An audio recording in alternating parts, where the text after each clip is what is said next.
첫 시간 주님께 안녕하세요. 대강교회 오훈 목사입니다. 12월 19일 목요일입니다. 하나님 우리에게 주신 말씀은 느헤미야 12장 27절에서 43절까지 말씀입니다.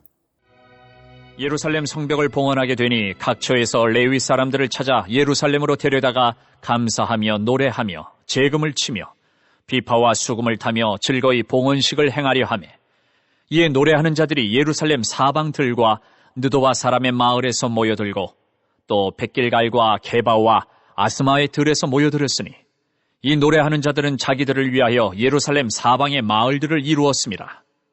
제사장들과 레위 사람들이 몸을 정결하게 하고 또 백성과 성문과 성벽을 정결하게 하니라. 이에 내가 유다의 방백들을 성벽 위에 오르게 하고 또 감사 찬송하는 자의 큰 무리를 둘로 나누어 성벽 위로 대오를 지어 가게 하였는데 한 무리는 오른쪽으로 분문을 향하여 가게 하니 그들의 뒤를 따르는 자는 호세야와 유다 지도자의 절반이요 또 아사랴와 에스라와 무슬람과 유다와 베냐민과 스마야와 예레미야이며 또 제사장들의 자손 몇 사람이 나팔을 잡았으니 요나단의 아들 스마야의 손자 mat다냐의 증손 미가야의 현손 삭굴의 5대손 아삽의 6대손 스가랴와 그의 형제들인 스마야와 아사렐과 밀랄레와 길랄레와 마에와 느다넬과 유다와 하나니라.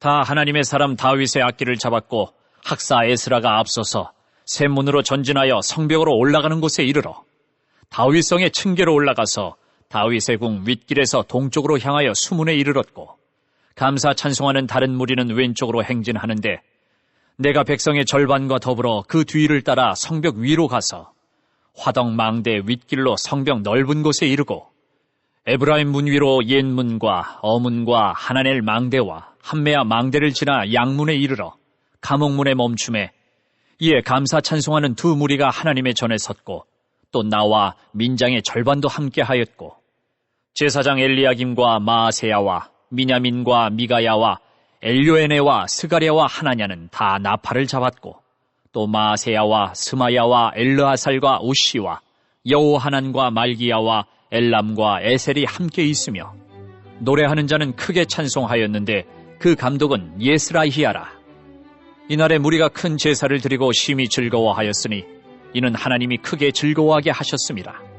부녀와 어린아이도 즐거워하였으므로 예루살렘이 즐거워하는 소리가 멀리 들렸느니라. 아멘. 느헤미야가 성벽을 재건하고 에스라 부흥 운동이 있은 후에 느헤미야는 세 가지를 생각했습니다. 이 부흥이 지속되기 위해서는 예루살렘에 항상 거주하는 사람이 있어야 된다. 그래야 부흥의 불이 꺼지지 않는다. 그래서 제비뽑기를 해서 10분의 1은 반드시 예루살렘에 상주하도록 하죠. 그리고 지도자들은 예루살렘에 거주하도록 합니다. 또 제사장 계보, 레위인 계보를 확실하게 만들어야 된다. 어디서 왔는지도 모르는 사람이 예배를 인도하고 제사를 집내게 해서는 안 된다. 또 세 번째가 예루살렘 성벽 봉헌식을 해야 된다는 거죠. 오늘 읽은 본문이 바로 이 성벽을 봉헌하는 내용입니다. 각처에서 레위인들을 예루살렘으로 모읍니다. 27절을 보면 각처에서 레위 사람들을 찾았다 이렇게 되어 있죠. 이 레위 사람들이 있어야 예배를 인도하는 겁니다. 그래서 각처에서 레위 사람들을 찾습니다. 그래서 예루살렘으로 데려옵니다.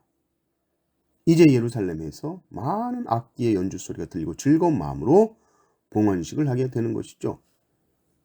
아니 성벽 재건을 하면 됐지 굳이 봉헌식을 하는 이유가 뭐냐?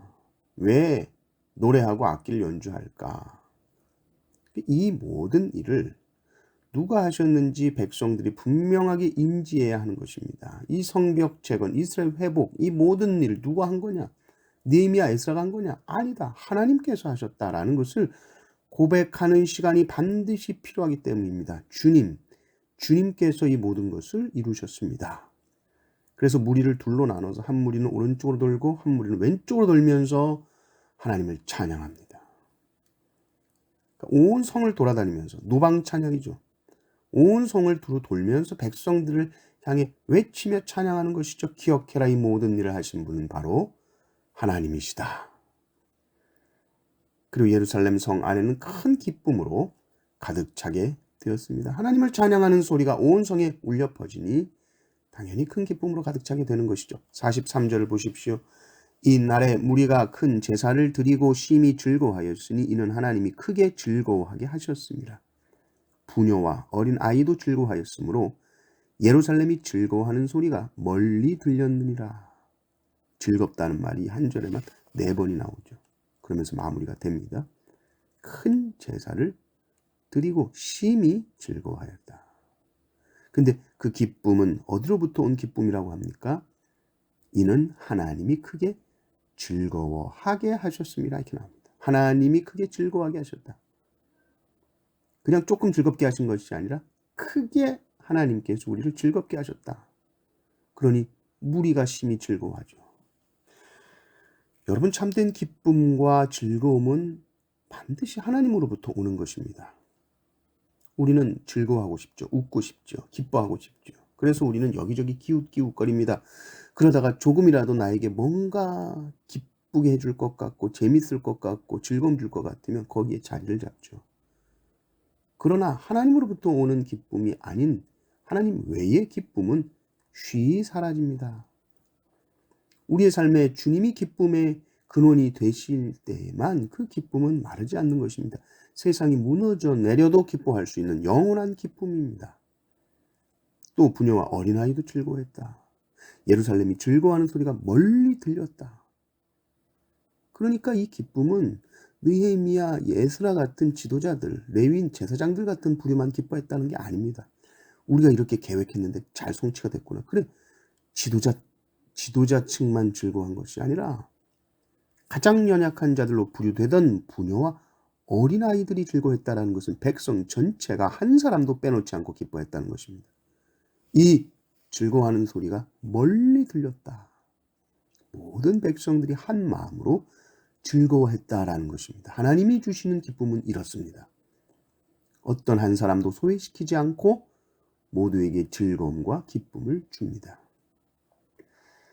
이제 성탄절이 다가오죠. 천사가 두려워하는 목자에게 예수님의 탄생을 전하면서 이렇게 말했습니다. 천사가 이르되 무서워하지 말라. 보라, 내가 온 백성에게 미칠 큰 기쁨의 좋은 소식을 너희에게 전하노라. 온 백성에게 미칠 큰 기쁨의 좋은 소식. 어떤 특정 계층에게만 기쁨이 아니라 온 백성에게. 그리고 그 기쁨의 정도는 아주 크죠. 온 백성이 영원토록 즐거워할 큰 기쁨을 하나님께서 예수 그리스도를 통해서 우리에게 주셨습니다. 느헤미야와 유대 백성들은 성벽이 재건되고 이들이 영적으로 온전히 세워지며 이 모든 것이 하나님께서 이루신 일이라는 것을 찬양하며 예배할 때 하나님께서 주신 기쁨을 누리죠. 하나님께서 하신 일에 대하여서 우리는 그것을 찬양하며 그것을 기뻐합니다. 하나님께서 하신 일에 우리가 참여하고 또 하나님이 하신 일들을 우리가 찬양할 때 우리는 기쁨을 누리게 될 것입니다. 그러므로 항상 하나님을 선택하십시오. 하나님의 뜻을 구하십시오. 하나님의 나라를 구하시고 하나님 기뻐하시는 일을 따라가십시오. 그 끝에 영원한 기쁨과 즐거움이 넘치게 될 줄 믿습니다. 이 은혜가 넘치시기를 주님의 이름으로 축원합니다. 아멘.